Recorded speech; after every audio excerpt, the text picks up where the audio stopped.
എന്ന് നേരത്തെ എഴുതി വെച്ചത് എന്താണ്? നമ്മളതല്ല, തോന്നും പോലെ ചെയ്യാൻ പറ്റൂല, നമ്മുടെ ശരീരമല്ല. അതുകൊണ്ട് തന്നെ അത് പീഡിപ്പിക്കാൻ ശരീരത്തിന്റെ ഉടമയ്ക്കേ അവകാശമുള്ളൂ, അല്ലാഹുവിന്. അതുകൊണ്ട് പറഞ്ഞു, നീ ശരീരത്തെ പീഡിപ്പിച്ചോ, പ്രഭാതത്തിൽ തുടങ്ങണം, പ്രദോഷത്തിൽ അവസാനിപ്പിക്കണം.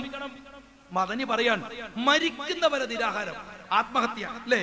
എന്താ ആത്മഹത്യയുടെ വിധി? എന്താ അതിന്റെ രീതി? ഇസ്ലാമിൽ അനുവദനീയമാണോ അത്? ഈ മതത്തെ അന്യായമായി കൂടുപിടിക്കുക, കൂടെ നിർത്താൻ നടക്കുക.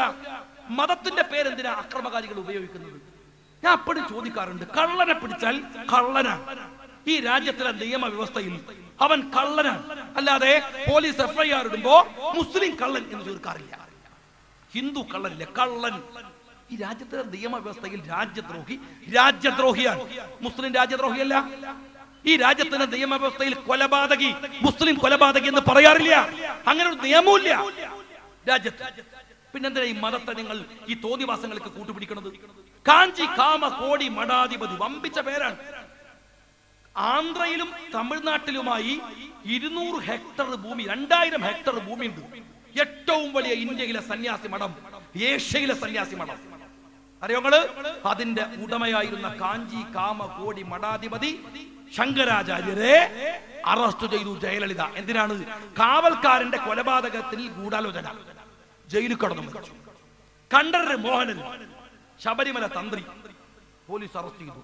സന്തോഷ് മാധവൻ, മറ്റൊരു സന്യാസി, പോലീസ് അറസ്റ്റ് ചെയ്തു. സിസ്റ്റർ സ്റ്റെഫി, അവരുടെ സമുദായത്തിലെ പർദ്ദയിട്ടിട്ടാണ് കോടതി പോയത്. കൊലപാതക കേസിൽ പ്രതി ചേർക്കപ്പെട്ട് കോടതി ഇറങ്ങി. ഇതിൽ ക്രിസ്ത്യൻ സമുദായവും ഹിന്ദു സമുദായവും മുസ്ലിം സമുദായത്തെ എന്താ കാര്യം? അതിലെന്താ അർത്ഥമുള്ളത്?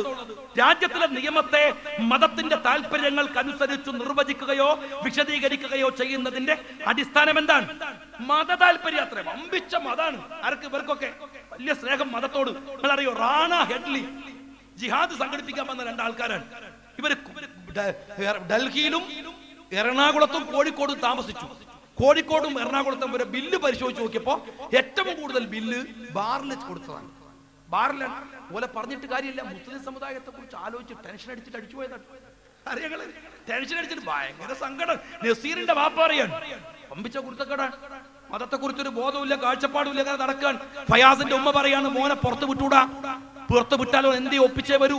വീട്ടിന്റെ മുമ്പിലൂടെ പോകുന്ന ഒരു പെണ്ണിന്റെ മാല തട്ടിപ്പറിച്ചോട് ജയിലിൽ കടന്നു. കല്യാണ വീട്ടിൽ പറഞ്ഞയച്ചപ്പോ അവിടുന്ന് മാല മോഷ്ടിച്ച് ജയിലിൽ കടന്നു.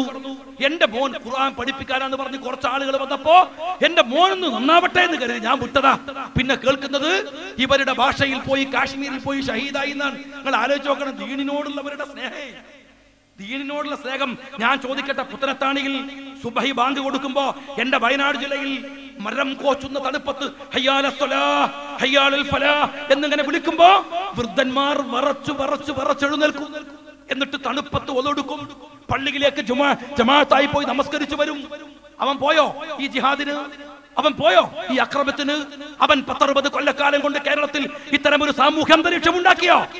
ഞാൻ ചോദിക്കട്ടെ, മതത്തിന്റെ എന്ത് പിൻബലമാണോ നിങ്ങൾ ഈ പോക്കരികളും ഗുണ്ടകളും നടത്തുന്ന തെമ്മാടിത്തരങ്ങൾക്ക് പറയാനുള്ളത്? എന്താ ഉള്ളത്? എവിടെങ്കിലും ഇത് തിരിച്ചറിഞ്ഞോ ഇവിടുത്തെ രാഷ്ട്രീയ പാർട്ടികൾ? തിരിച്ചറിഞ്ഞില്ല. നിങ്ങൾ ആലോചിച്ച് നോക്ക്, അബ്ദുൽ നാസർ മദനെ കൊണ്ട് പൊന്നാനിയിൽ പഠിക്കാത്ത CPM ഈ പറയുന്ന സുഡാപ്പിക്കാരനെയും കൊണ്ടുപോയി എവിടെ? കണ്ണൂരിൽ ലീഗിനെ തോപ്പിക്കാൻ.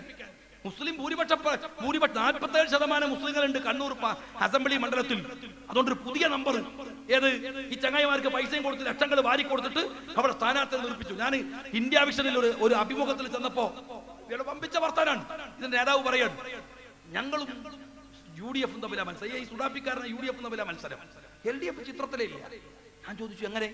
കേരളത്തിൽ ഞങ്ങൾക്ക് ഏറ്റവും കൂടുതൽ വോട്ടുള്ള മണ്ഡലം, 47% മുസ്ലിങ്ങൾ. ഈ തെരഞ്ഞെടുപ്പിൽ ഇടതുപക്ഷത്തോട് പടങ്ങി നിൽക്കുന്ന INL-കാരന്റെ വോട്ട് ചെയ്യൂല എന്ന് പറഞ്ഞ ജമാഅത്തെ ഇസ്ലാമിക്കാരന്റെ വോട്ട്, അങ്ങനെ എല്ലാം കൂടി കൂട്ടിയാൽ ഞങ്ങൾ ഇവിടുത്തെ വലിയ ശക്തിയാണ്. അങ്ങനെ തെരഞ്ഞെടുപ്പിലൊക്കെ നിന്ന് ഉഷാറായി. സകല പോക്കൃത്തരും ഇവിടുന്നൊക്കെ മുണ്ടുകുപ്പായ മാറ്റി രാവിലെ വിടുകയാണ്. കണ്ണൂരിലെ ഒരു അസംബ്ലി മണ്ഡലം ശരിയാക്കിയിട്ട്. അങ്ങനെയാണല്ലോ, ഇതെല്ലാം കൂടി കൂട്ടിയിട്ടാണല്ലോ ഒപ്പിക്കല്. വോട്ടൊന്നാടല്ല, ഉള്ള വോട്ട് എണ്ണി നോക്കുമ്പോൾ വമ്പിച്ച വോട്ടാണ്. 3400 വോട്ട്. ഞെട്ടിത്തെറിച്ചുപോയി ആളുകൾ. അങ്ങനെയാണ്. ഏതായാലും അൽഹംദുലില്ലാ കണക്ക് നമുക്ക് കിട്ടി. അതൊരു നല്ല കാര്യമാണ്. ഞാൻ പലപ്പോഴും ഇനി ജമാഅത്തെ ഇസ്ലാമിയും കൂടെ ഒന്ന് മത്സരിച്ചാൽ മതി. ഒന്നുണ്ടായി ഒരു കണക്ക് കയ്യിൽ വെക്കണ നല്ലതാണ്. ആറ്റിക്കളഞ്ഞാലും വളർന്ന് കളയണമെന്നാണല്ലോ പറയുന്നത്. കണക്ക് കയ്യിൽ വെക്കാൻ നമുക്കിപ്പോ തെരഞ്ഞെടുപ്പൊക്കെ ആകുമ്പോൾ രാഷ്ട്രീയക്കാർക്ക് വോട്ടൊക്കെ വേണ്ടി വരും. അപ്പൊ അതിനുള്ള പല പരിപാടി ഉണ്ടാവും. അപ്പൊ അതിനുള്ള ഒരു കണക്ക് കയ്യിലുണ്ടായി. ഇപ്പൊ നിങ്ങൾക്ക് 3600 എന്താ വേണ്ടി അതെന്നാ മതിയല്ലോ. അല്ലാതെ പൊന്നാനി ഞങ്ങളാ ജയിപ്പിച്ചത്, മഞ്ചേരി ഞങ്ങളാ വലിയ വർത്താനം പറയണ്ട. അതിനുള്ള കണക്ക് പറഞ്ഞാൽ മതി, ആർക്ക് എത്ര ആവതുണ്ട്. അപ്പൊ കണക്ക് കയ്യിൽ വെക്കണം, നല്ല കാര്യമാണ്.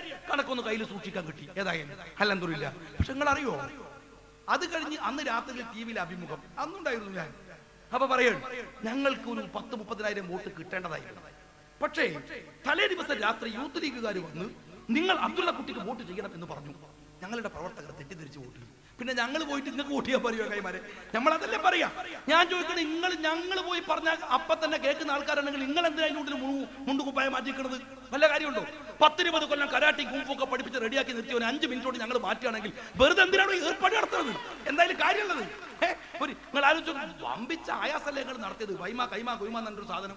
അത് കഴിഞ്ഞപ്പോ NDF പോരാൻ തോന്നി, ഒന്നുകൂടി ഉഷാറാവൻ, പോപ്പുലർ ഫണ്ട്, എന്നിട്ടും നിന്നില്ല. പിന്നെ സുഡാപ്പി. ഇപ്പൊ അണികൾ പറയാം നിർത്ത് ഇങ്ങനെ ആഴ്ചക്കാഴ്ചക്ക് പേര് മാറ്റിയാ പിന്നെ ഇതൊന്ന് ഓർമ്മിക്കാൻ വേണ്ടി എന്നാണ്. ആ ജാതി സംഘടനയാണ്. 10-20 കൊല്ലായിട്ട് സ്വന്തമായിട്ട് ഒരു പേര് കണ്ടുപിടിച്ചിട്ടില്ല. എന്നിട്ടാണ് 60 കൊല്ലായിട്ട് മുസ്ലിം ലീഗ് എന്ന് ഉറക്ക വിളിച്ചു പറയുന്ന അഭിമാനബോധമുള്ള ഒരു സംഘടനയോട് കളിക്കാൻ വരുന്നത്. CPM ഈ ജാതി ഡൂക്ലി കണ്ടുകൊള്ളുന്ന കളി നിർത്ത്. നിങ്ങൾ അബ്ദുൽ നാസർ മദനി ISS പിരിച്ചുവിട്ടിട്ട് 4.5 മാസം തികയുന്നതിന് മുമ്പ് തിരൂരങ്ങാടി എന്ന ഞങ്ങളുടെ ഉരുക്കു കോട്ടയിൽ ആന്റണിയോട് മത്സരിക്കാൻ വന്നത്. മുഖ്യമന്ത്രി സ്ഥാനാർത്ഥി ഞെട്ടിച്ചു കളഞ്ഞു. PDP 14,000 വോട്ട് നേടി. അറിയോങ്ങള് ആ മദനി ഇപ്പൊ ഇന്നലെ വന്ന് കിടന്നത് അവസാനത്തെ സ്ഥാനാർത്ഥിയും കൈവിട്ട കോലത്തിലാണ്. അവസാനത്തെ സ്ഥാനാർത്ഥി എല്ലായിടത്തും അതിന് വെക്കല്, അത് പോയി അവിടെ ആക്കരുത്. അവസാനത്തെ കണക്കാപ്പത്. എന്നിട്ട് 20 കൊല്ലായിട്ട് 3,400 വോട്ടും പിടിച്ചിട്ട് നിങ്ങൾ നിൽക്കുന്നത് ഇല്ലേ? അതുകൊണ്ട് നിരാശയൊന്നും വേണ്ട. ഒരു 40 കൊല്ലമൊക്കെ കഴിയുമ്പോൾ 6,000 വോട്ടൊക്കെ കിട്ടും. വിഷമിക്കേണ്ട കാര്യമൊന്നുമില്ല. അങ്ങനത്തെ പണി കുറക്കണ്ട. നിങ്ങളങ്ങനെ പണിയായിട്ട് പോയി. ഞാൻ പറഞ്ഞൊന്നൊരു കാര്യം, ഈ ജാതി ചരക്കുകളെയും കൊണ്ട് ലീഗ് പോലുള്ള രാഷ്ട്രീയ പാർട്ടിയോട് കളിക്കുക. CPM-കാരൻ മുസ്ലിം സമൂഹത്തെ അണ്ടർ എസ്റ്റിമേറ്റ് ചെയ്യരുത്. അവരെ ഗുണപരമായി ആരോഗ്യപരമായി നിങ്ങൾ എടുക്കുക. കേരളത്തിലെ ഇക്കണ്ട പുരോഗതിയിൽ ബംഗാളിലെ പോലെ നിങ്ങൾ പ്രതിക്കൂട്ടിൽ നിൽക്കാതെ പോയതിന്റെ കാരണം ഇവിടുത്തെ മുസ്ലിങ്ങൾ കരുത്താർജിച്ചത് കൊണ്ടാണ്, അവരുടെ മുന്നേറ്റം ഉണ്ടായത് കൊണ്ടാണ്. ആ മുസ്ലിങ്ങളെ, ബംഗാളിലെ മുസ്ലിങ്ങളെ വിഡ്ഢികളാക്കിയത് പോലെ വിഡ്ഢിയാക്കാമെന്ന് നിങ്ങൾ ധരിക്കരുത്. അതുകൊണ്ട് കളിക്കാൻ വരുമ്പോ മുന്തിയ കളി കളിക്കാൻ നമുക്ക്. EMS ഒക്കെ കളിച്ചിട്ടില്ലേ, AKG കളിച്ചിട്ടില്ലേ, കൃഷ്ണപിള്ള കളിച്ചിട്ടില്ലേ? അല്ലാണ്ട് ഈ പിണറായി ഇങ്ങനെ തന്റെ ബഡ് കൂട്ടി നടക്കണ ഈ ജാതി കുണ്ടന്മാരെയും കൊണ്ടുവന്നിട്ട് ഇങ്ങനത്തെ ഏർപ്പാടുകൾക്ക് മുസ്ലിം ലീഗ് പോലുള്ള പാർട്ടിയോട് കളിക്കരുത്. ഞാൻ വിനീതമായി നിങ്ങളോട് പറയാൻ, ഒരു തെരഞ്ഞെടുപ്പ് രാഷ്ട്രീയത്തിൽ മാന്യതയുടെ പരിവേഷം നിങ്ങൾ കാണിക്കണ്ടേ? ഞാൻ ചോദിക്കട്ടെ, എന്താ ലീഗിനോട് പറഞ്ഞു പോകുമ്പോ പറഞ്ഞെന്താ? 1 ലക്ഷം റുപ്യ ഗുജറാത്ത് ഫണ്ടിൽ അടിച്ചു മാറ്റി കളഞ്ഞതാണ്. ആര്? അഹമ്മദ് സാഹിബും കുഞ്ഞാലിക്കുട്ടി സാഹിബും ഷിഹാബ് തങ്ങളോട് ഗൂഢാലോചന നടത്തിയിട്ട് 1 ലക്ഷം റുപ്യ. ആ സാധുവാണ് 360 കോടി കട്ട ഒരു കള്ളനെ തലേ കയറ്റിയിട്ട് കാസർഗോഡ് മുതൽ തിരുവനന്തപുരം വരെ ഈ ചെരുപ്പ് തിരുമ്പി കൊണ്ടു നടന്നത്. അള്ള തന്ന പണിയാണ്. എന്നിട്ട് വെറുതെ എന്നോട് ചില കുട്ടികളൊക്കെ പറഞ്ഞു, വെറുതെ അങ്ങാടി നിന്നിട്ട് വളാഞ്ചേരി കൂടെ പോകുകയാണെങ്കിൽ റോഡ് സൈഡിൽ നിന്നിട്ട് കാണുന്നവനൊക്കെ വെല്ലുവിളിക്കാൻ മത്സരിക്കാനുണ്ടോ? എന്നോട് മത്സരിക്കും. എന്റെ ചങ്ങായി പറയും, നമ്മളൊക്കെ തറവാട്ടിൽ പറഞ്ഞ ആൾക്കാരില്ല. ഇപ്പൊ ഞാൻ പറയും, അങ്ങാടി കിടക്കുന്ന ഒരു ഗുണ്ട വലിയൊരു തറവാട്ട് കൊടുക്കുന്ന പെൺകുട്ടിനോട് എന്നെ കല്യാണം കഴിക്കുമെന്ന് വെച്ചാൽ പണ്ടെന്താ പറയാ? എനിക്ക് ചോദിക്കാനും പറഞ്ഞു ബാപ്പയും ഉമ്മയൊക്കെ ഉണ്ടെന്നാണ്. അങ്ങനല്ലേ? ഇപ്പൊ നമ്മളങ്ങനെ വെല്ലുവിളിക്കുക, ലീഗാരെങ്ങനെ വെല്ലുവിളിച്ചാൽ നമുക്ക് പറയാൻ പറ്റുമോ? അങ്ങ് മത്സരിക്കാൻ വരാം. കാരണം ഇത് വലിയൊരു പാർട്ടിയല്ലേ. പാപ്പാനോടും ഉമ്മാനോടൊക്കെ ചോദിക്കണ്ടേ? പോലും സമ്മതിക്കണ്ടേ? ഇനി സമ്മതിച്ചാലുണ്ടല്ല, ഹിമാലയത്തിന്റെ മുകളിൽ വന്നിട്ടും എന്നെ പോലത്തെ പീക്കിരികളെ നേരിടാൻ ഞങ്ങൾക്കൊന്ന് ഭയലിടോ. തെരഞ്ഞെടുപ്പിന്റെ തലേ ദിവസം തന്ന സമയത്ത് ഈ പറയുന്ന NDF-കാരൻ കേരളം മുഴുവൻ ഒഴുകി വന്നിട്ട് ഇരവിപുരത്ത് വന്നിട്ട് പറഞ്ഞതാ, ഒരു വെള്ളക്കടലാസിൽ ഒപ്പിട്ട് അവസാനിപ്പിക്കാൻ. ഇത് ശിഹാബ് തങ്ങളുടെ പാർട്ടിയാണ്. ഖായിദമില്ലത്ത് പഠിപ്പിച്ച ആദം നെഞ്ചിൻ കൂട്ടിനകത്തുള്ള പാർട്ടിയാണ്. അന്ന് പറഞ്ഞു, ഒരു തെരഞ്ഞെടുപ്പല്ല 1000 തെരഞ്ഞെടുപ്പിൽ തോറ്റാലും ആദർശത്തെ പണയപ്പെടുത്തി ഒരു നിലപാട് ഞങ്ങൾ സ്വീകരിക്കൂല. ഞങ്ങൾക്ക് ഭയമൊന്നുമില്ല. പക്ഷെ അതിന് ആ തരത്തിലുള്ള ഏർപ്പാട് വേണ്ടത്. വെറുതെ എങ്ങല്ലാതെ വെറുതെ റോട്ട് ആദ്യം ചെയ്യേണ്ട ഒരു പണി, എന്റെ സുഹൃത്ത് ജലീൽ ഏതെങ്കിലും ഒരു പാർട്ടി ചെന്ന് മെമ്പർഷിപ്പ് എടുത്ത് ഏതെങ്കിലും ഒരു പാർട്ടിയിൽ പോലെ ചിഹ്നത്തിലൊക്കെ മത്സരിക്കാൻ പറ്റുമെന്നൊക്കെ നോക്ക്. അല്ലാതെ ഒരു പാർട്ടിയിൽ നിൽക്കാനൊരു പുരയില്ല, കുടിയില്ല, ഇള്ളം കൾച്ചറൽ ഫോറം തന്നെ പിരിച്ചുവിട്ട് അതിന്റെ ആൾക്കാർ പോവുകയും ചെയ്തു. ഇപ്പൊ റോട്ട് എന്നിട്ട് ഇങ്ങനെ ഈ ജാതി വർത്താനം പറയുന്ന കാര്യം എന്താണ്? ആരാ ഞങ്ങളെ വിളിക്കേണ്ടത്? CPM വെല്ലുവിളിക്കട്ടെ, അല്ലെങ്കിൽ കോൺഗ്രസ് വിളിക്കട്ടെ, അല്ലെങ്കിൽ വേറെ പാർട്ടികൾ വിളിക്കട്ടെ, അതൊക്കെ പാർട്ടിയാണ്. ഇങ്ങനെ ആളുകൾ വിളിക്കുന്ന മുദ്രാവാക്യം അല്ലെങ്കിൽ വർത്തമാനങ്ങളെ സ്വീകരിക്കട്ടെ. ഞാൻ വിശദീകരിക്കാൻ പോലും. ഞാൻ CPM-നോട് പറയുന്നത്, രാജ്യത്തെ അപകടപ്പെടുന്ന പ്രശ്നങ്ങളുടെ കൂടെ നിൽക്കാൻ നിങ്ങൾ പാടില്ല. ഞങ്ങളൊരു അപകടം ചെയ്തിട്ടില്ല, സമയത്തിന്റെ കുറവുണ്ട്. ഞാൻ ഒരു കാര്യം കൂടെ പറയട്ടെ. കേരളത്തിൽ ഫയാസിന്റെ ഉമ്മ അവസാനം പറഞ്ഞൊരു കാര്യമുണ്ട്. എന്താ പറഞ്ഞു അറിയുങ്ങള്? എന്റെ മോൻ യൂത്ത് ലീഗ് ആയിരുന്നെങ്കിൽ. ഒരു വാരികയിൽ വന്നത് ഫയാസിന്റെ ഉമ്മയുടെ മുഖചിത്രത്തോടെ. എന്നിട്ട് ആ വാരികക്കാരനോട് വന്നിട്ട് ചോദിച്ചു, എന്റെ മോൻ യൂത്ത് ലീഗ് ആയിരുന്നെങ്കിൽ ഇതുപോലെ സംഭവിക്കില്ലായിരുന്നു.